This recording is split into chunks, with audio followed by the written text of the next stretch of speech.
everybody. I'm Larry Ridley. You're tuned into the NFL on EA Sports.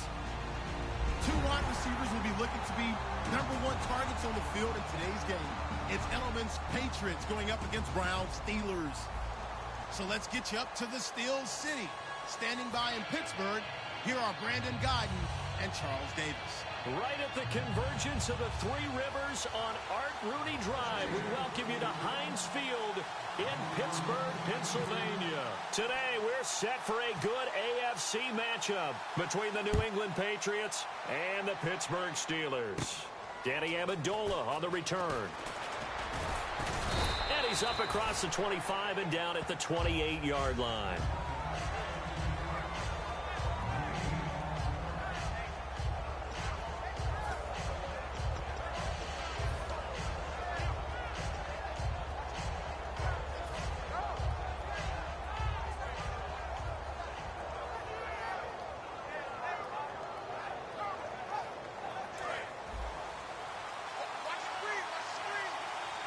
They slot Gronkowski outright.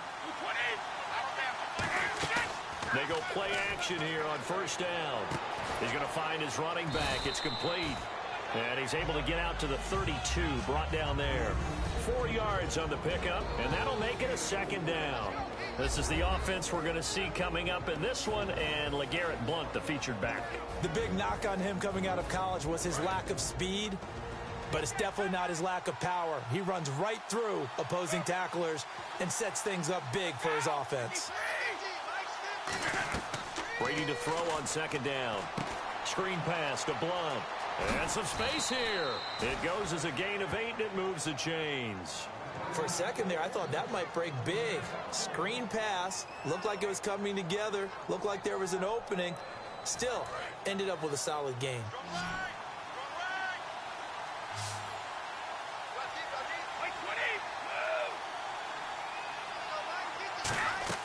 Brady now on first down. Oh, it's a screen pass. That's complete. Able to get away. That's why you keep the legs churning. And he'll be taken down, but not before he gets into enemy territory. They ran that one well. And not only did they pick up a nice chunk of yardage on the screen, they sent a message to the defense. Rush the passer all you want, but you better be careful. We can hit you going back the other direction. To throw is Brady. Going underneath for Lewis. And he gets it inside the 35 and just shy of the 30. They'll get 19 yards there. And that's good for a New England first down. So many times you hear today's NFL described as a space game. Get your best players into space with the football in their hands. That's why sometimes you just swing it out to your runner, get him out in the flat, and let him have a chance to make people miss an open field. Now a play fake here on first down. Looking for his running back, and he's got him. And he'll be out of bounds all the way down at the 6. They get 25 yards out of that one. And the Pats are set up now with a first and goal.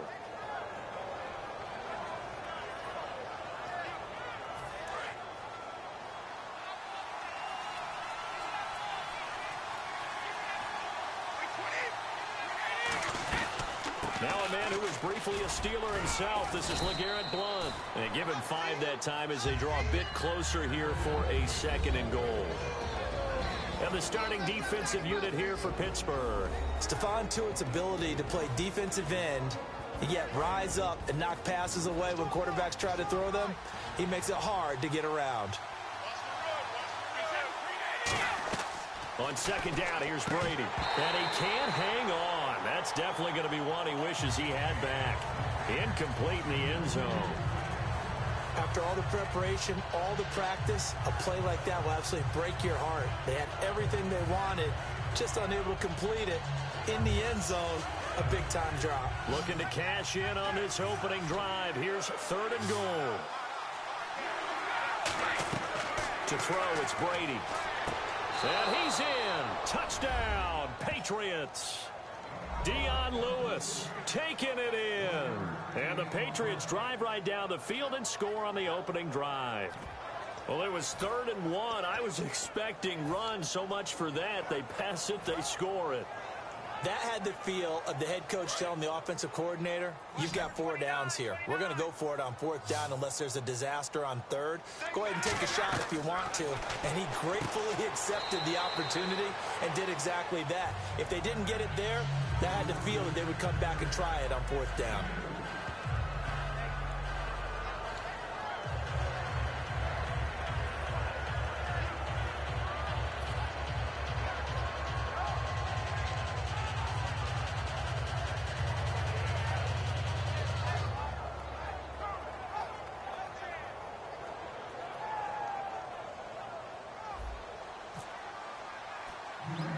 Gostkowski now after the touchdown. He'll send this one away. And it's a short kick, taken right around the 19.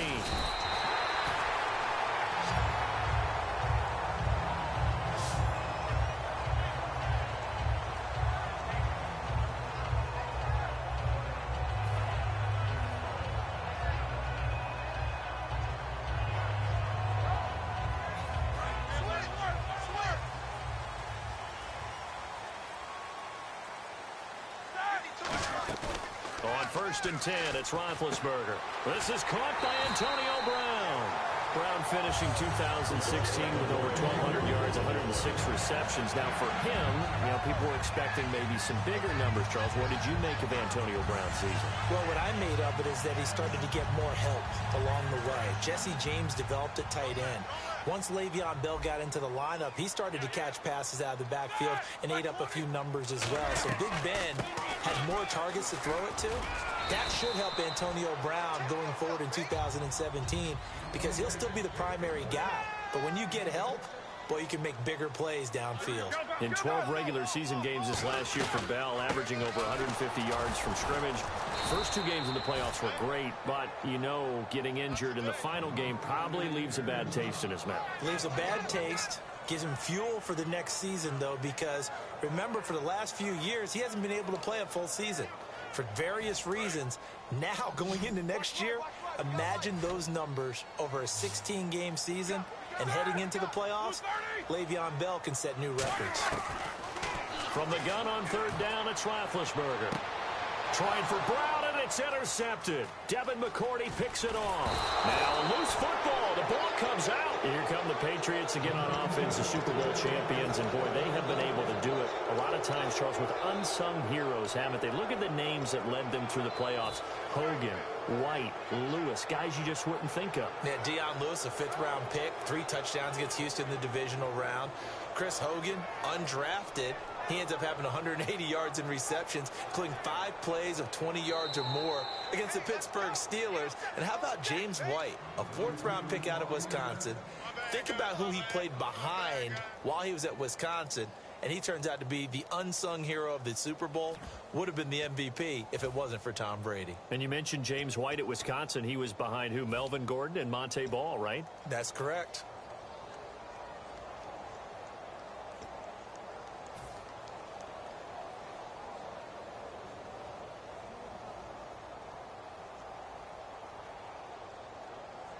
So they're going to come to the line here, and it appears trying to go for it on 4th. They do go for it. It's Brady.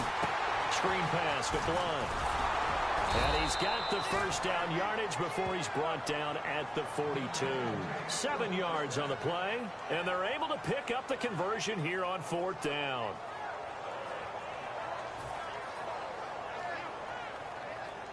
Offense comes to the line now, 1st and 10.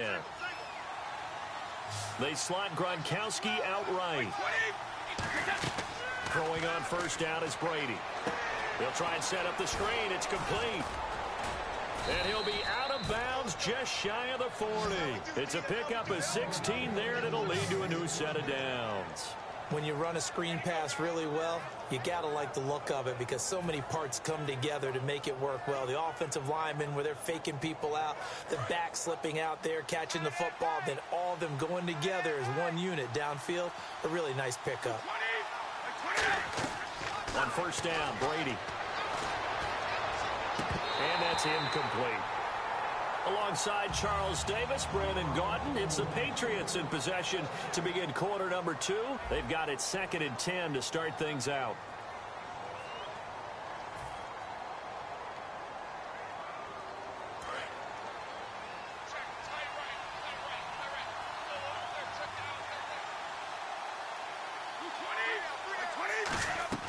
Again, they'll throw with Brady.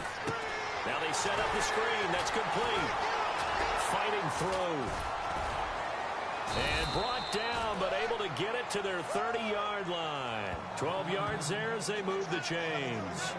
And just in general, Charles, on a play like that, how tough is it for the defense to account for a running back essentially being a receiver downfield? It's very difficult, especially if the running back has skills like a receiver, and you're aware of that before the game even begins. So throughout your practice sessions, you're going to want to be aware of him. Where is he lining up? What can he do? What kind of damage can he do to us downfield?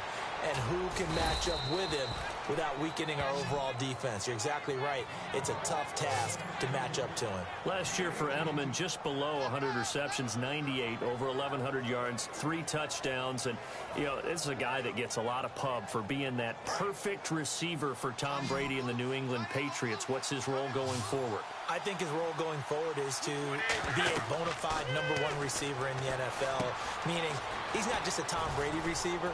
He's that guy for anyone. And he spent so much time proving himself as he got into the league, just what you were talking about. Can I have a role here with New England? Now it's not just proving himself. It's continuing to develop in his craft. And I think he's going to just keep getting better and better. He never gave up on himself in his dreams, and he doesn't give up on any single play. So they're going to go for 2. Strong left. Strong left. Strong left. Brady will look to throw for it. It's complete, and he is in to make it 16-0. So 2 successful 2-point tries now for them. And you know what it does? It gives you a boost, a huge one for your team because, hey, you're dominating them now. They can't stop you either scoring touchdowns or 2-point conversions. But how about the defense? You don't know what to do at this stage. You can't stop them in any direction. And they will not get a chance to return this one as it's through the end zone for a touchback. The Steelers offense now, they get ready to head back on the field. And following the interception, we'll see what they can put together on this drive. I can hear my old college coach right now. He always used to tell us before every game, the team making the fewest mistakes will win. What they're hoping is that last mistake is their only one of the game. Coaches, that's all they talk about, turnovers, right? Minimizing those and maximizing opportunities. Trying to shake off the interception. Trying for Brown, and it's intercepted. Picked off by Logan Ryan. And this return's going to go backwards about 8 yards, but the interception is good, and they have the football. Okay, partners, New England comes out here to take the field on offense. This is such an interesting story, how they've been able to do it year after year after year. Guys talk about parity in the NFL. Well, New England has kind of transcended that parity, and they've done it with guys that you don't normally think of as household names. The parts keep changing for New England. That's the amazing part. On offense, all right, offensive linemen change, receivers change, running backs change. We know the one constant is Tom Brady, and that's a huge deal for them. But to be able to do it in what you call the parity times, and you're exactly right, everyone's supposed to be pretty equal. New England's still a top 10 offense year in and year out. In 2016, they were #4, and that helped them with a #1 ranked defense as well. Not too many things get to a quarterback of this magnitude, but I think it's safe to say that pressure can get to any quarterback. Now, he's obviously a great franchise quarterback, but felt the pressure, threw it incomplete.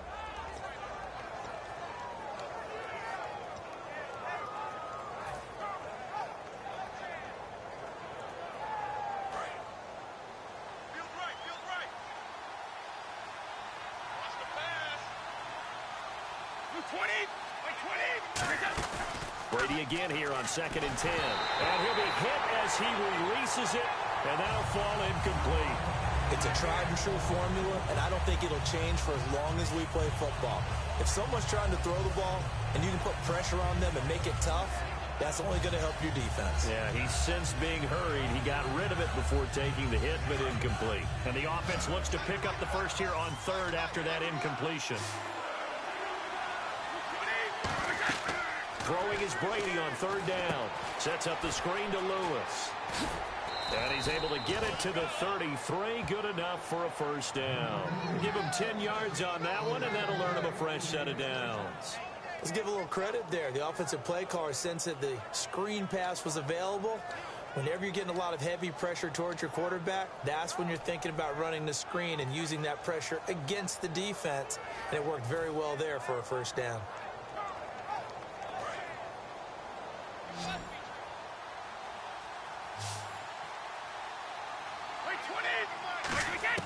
On 1st and 10, here's Brady. Over the middle, that's caught by Hogan. And all the way in. Touchdown, New England. Chris Hogan, 33 yards. And the Patriots add on to their lead. I know a lot of people look at these games and think, all right, this thing's done. Let's have some sportsmanship. Let's not try and score. You should never do that in the NFL. I've seen big leads blown, and teams that looked like they had a victory, all of a sudden we're going home with a loss. That's caught at the 1. And they are 3 for 3 on 2-point conversions as he is into the end zone for the score.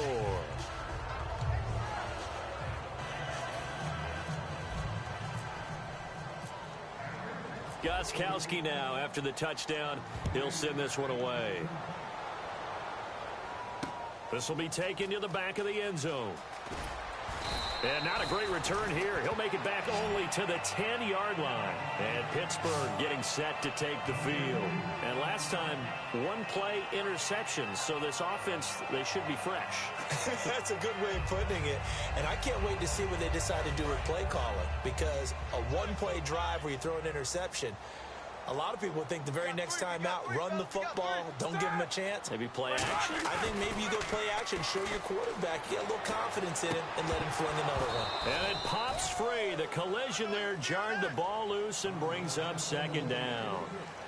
Little lull in the action here to go over an offseason storyline. It's kind of interesting. L.A. a couple years ago, they have no teams, and now they're going to have 2 with the move from San Diego to L.A. What does that mean for the league and for the Chargers? It seems like an easier transition, doesn't it, than St. Louis? And Big Ben intercepted a 3rd time. Picked off by Logan Ryan. So he actually goes back about 9 yards on the return, but the interception is clean, and they have the pigskin, and they take over. Now the Patriots offense, they work their way back out onto the field. And they will simply, Charles, be looking to duplicate what they did last drive when they were able to push it in for 6. And they hope it'll be that easy, right? To be able to take exactly what happened before, replicate it. They may have to make a few additional changes along the way because I'm sure the defense will make some adjustments, but they've got to have great confidence having scored the last time out.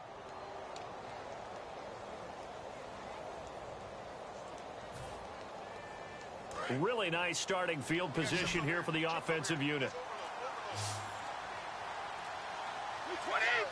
Time running out here on the play clock.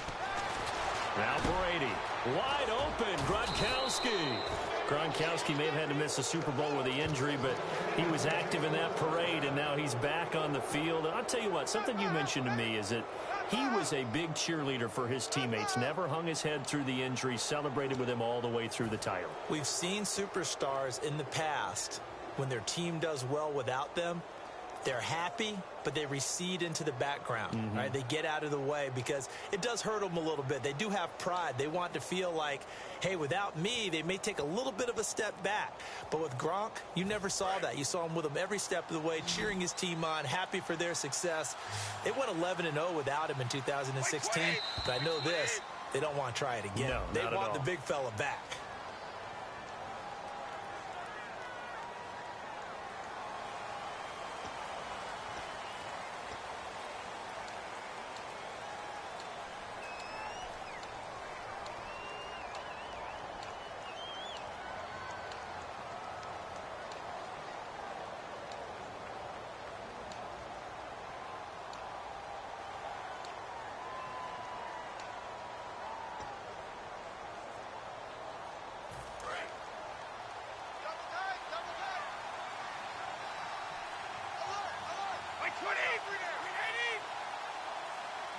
They'll need to get the play off quickly. Now a play fake here on first down. He was looking for Julian Edelman that time. And it's second down. Well, after watching him ring the bell that many times and put the ball in the end zone, throwing it, you had to figure they had to bring some type of pressure. They had to change things up on defense. And able to get to him, put him on the ground, so maybe just something to throw him off a little bit. Yeah, that had to feel a lot better for the defensive guys. They've been getting carved up in this one. To finally knock him on the ground and force an incompletion, that's got to be a sigh of relief. Now Brady throwing on second down. And unsuccessful there, trying to dump it underneath. That'll bring up third down. He's lucky to be getting that one back. After what they've done with him all day long, with all the targets trying to go after him, he's obviously gotten smart, and his pride has kicked in. Made a terrific play. Third down here for the offense after the incomplete pass. They slot Gronkowski out right. On third and long, it's Brady. He's going to leave this for his running back. It's complete. And he'll be brought down inside the 20 at the 19. Give him 6 on the play, and that's going to bring up a fourth down. And when you have a guy in the backfield who can catch the football, you don't just use him strictly for checkdowns or dump-offs. You make him part of the primary passing attack, because what you're trying to do is get him into open field and then let him make people miss and advance the football. And this one is no good. He missed it. And this score will stay right where it is. Everything looked good. Good snap, good hold. Sometimes, though, the ball just doesn't want to go where you want it. And this one winds up no good. Brown, the lone receiver left. Trying to shake off the interception. He'll look to throw. He couldn't quite hold it. Got hit. Ball pops out. Incomplete. Oh, well, you mind if we go off topic for a second? No, you know go. I like to do that randomly. AFC playoff contenders for this year that didn't make it last season. Who do you have that might get in? Well, I think Cincinnati's got to be considered there. Maybe they'd have an offseason that's calm, and they go into this season and try and get back to the playoffs where they've been perennials. How about Denver? Yeah. Remember last year, they didn't have the quarterback to start. Trevor Siemian played pretty well overall, but maybe they can get solidified there and ride that strong defense right back into the playoffs. I'm going to give you a couple a little bit off the pace. Indianapolis cannot afford to squander Andrew Luck, one of the better young quarterbacks in the game. They've got to get back to the playoffs. And Buffalo, brand new head coach, brand new people running the ball club. Let's see if they can figure it out, because I think defensively they can be awfully strong. So here we go, 1st and 10 now.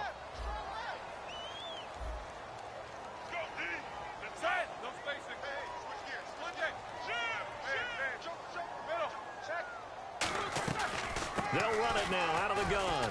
And he'll lose yardage on the play back at the 45-yard line. That's going to go as a loss of a yard, and it'll be second down. And they're going to hurry back to the line now.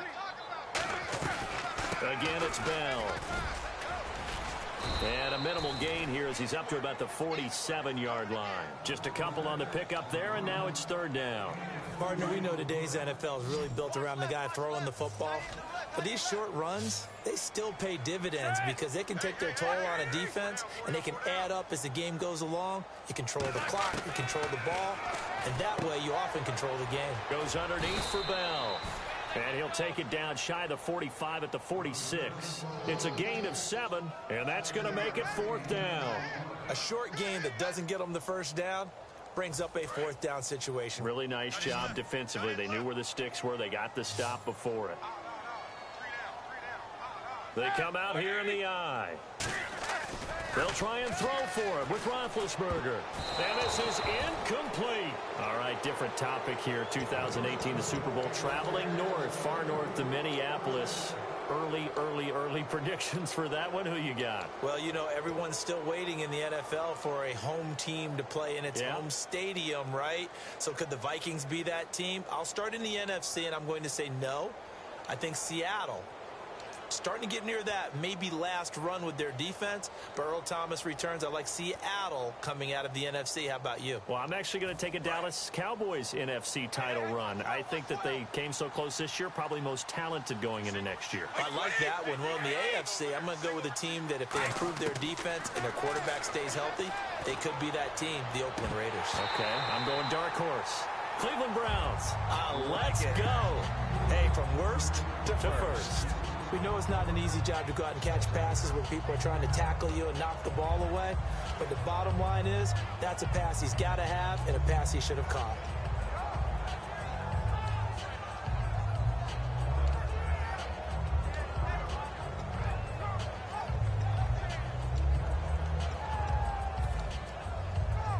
Unable to connect on the first down pass play. Now it's second down. Brady to throw on second down. And that's caught inside the 30. And they're able to get this one down to the 25. Now hold everything here. We're going to get a timeout by the offense. It's just their first, so they'll have 2 remaining here before we get to halftime.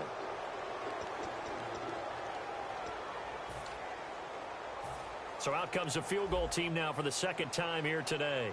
From the left hash, it's a 42-yard attempt. And the 10-year vet knocks it through the goalpost, and the lead increases even further. It's 27-0 now.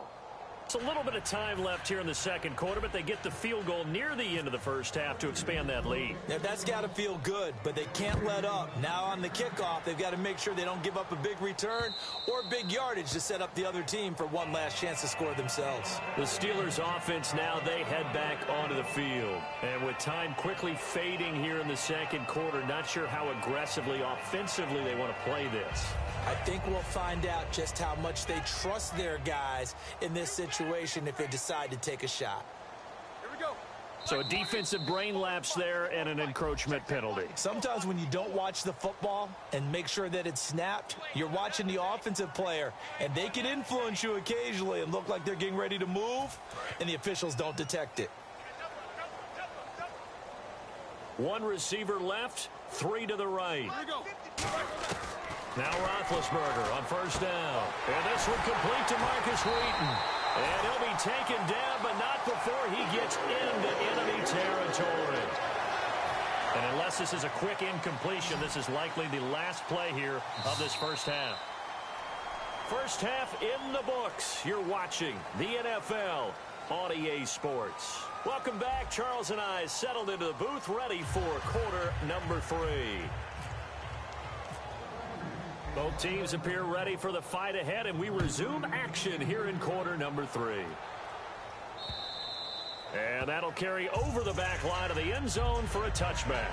The Steeler offense now with a football first here to begin the third quarter. They come out here with a 0 on the scoreboard. What was said in that locker room? That's what I want to know. I would love to have been in there because we often have the feeling that there's a lot of shouting, screaming, people upset. But typically, halftime locker rooms are a lot more clinical than that. And in this case, are they upset that the plays weren't working because of execution? Or do they think they were just bad plays to call? Yeah. We'll find out pretty quickly here if they feel like they had something going, but they just need to do it a little bit better or not. We'll find out. Now it's Roethlisberger. And the hit jarred it loose. It's incomplete. He was trying to find Ladarius Green there as tight end. And now it's third down. And he still doesn't have a catch. We're into the second half. I think it's a little bit of a surprise to me, but that was one he should have caught. Absolutely. That was his best opportunity right there. He dropped it. And that one incomplete. Had some position but couldn't hold on, and it brings up fourth down. And when all else fails as a defender, when you're not there in the coverage, your best friend is exactly what we saw there. A big play shot. Now whistles come in. We're going to get a timeout here by the offense. It's just their first, so 2 remaining as they burn one here in this third quarter. The 3 straight incompletions, they don't care. That hasn't dissuaded them. They're going to go for it on fourth. Here we go on fourth down with Roethlisberger. He's going to hit his man out of the backfield, complete.